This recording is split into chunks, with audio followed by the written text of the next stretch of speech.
Hi, Hikin Jim here. Welcome to another episode of Adventures in Stoving.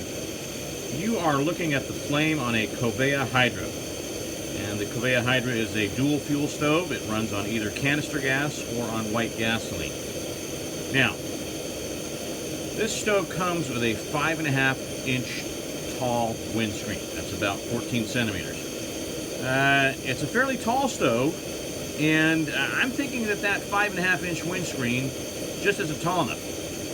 I've got a fan over to my right, a little 20 centimeter diameter fan.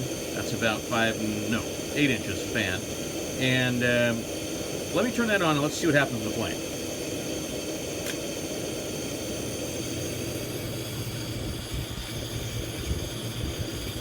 Now I'm noticing the flame really get affected. I see a lot of yellowing. I see a lot of flame dancing around. The sound quality of the flame changed a little bit.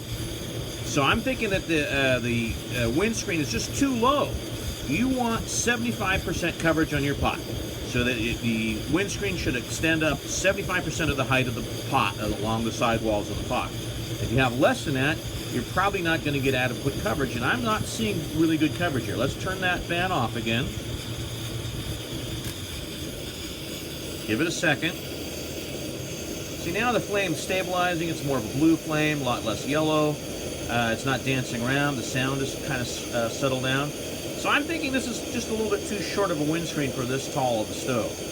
This is the windscreen that comes with the stove, though. So you should be aware that maybe that's a little short. So, okay. Now, if you had a shorter pot, maybe it would work. But this pot deflects enough wind. The edges of the pot, the side wall of the pot, deflects enough wind down into the burner that it's disrupting the air intake, and it's disrupting the mixing of the fuel in the air, and it's disrupting the burn. Okay, now let's try something else. Let's try an 8-inch windscreen. That's about 20 centimeters tall. So let's get rid of that screen. Let's put around an 8-inch windscreen. Let's see how that does.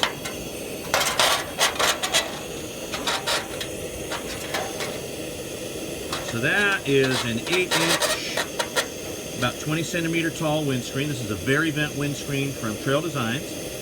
Nothing magic about this windscreen. It's just a good windscreen that I can recommend to you. But you could make your own. You could get one of those folding panel aluminum windscreens. You could do whatever you want, but you just need more coverage. This one's going to cover, it's not quite the height of the pot, a little shorter, but it's got pretty good coverage. So let's see what happens with that flame.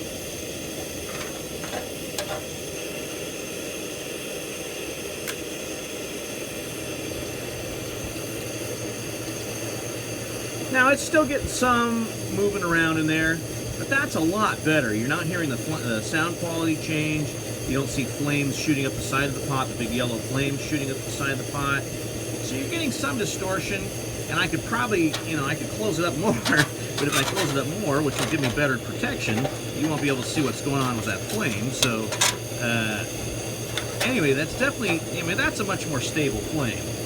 So, what you do need to do, though, is you need to be able to protect this. Any stove needs to be protected from wind. This stove's a little more sensitive to wind than some. So you need to probably think about, if you're going to get this stove, you need to probably think about getting a little bit higher windscreen. This one is about 20 centimeters high. The one that comes with the stove is about 14. Okay, so there's my report on the Kovea Hydra. Needs to be protected from wind. I'm Hikin Jim. Thanks for joining for another episode of Adventures in Stoving.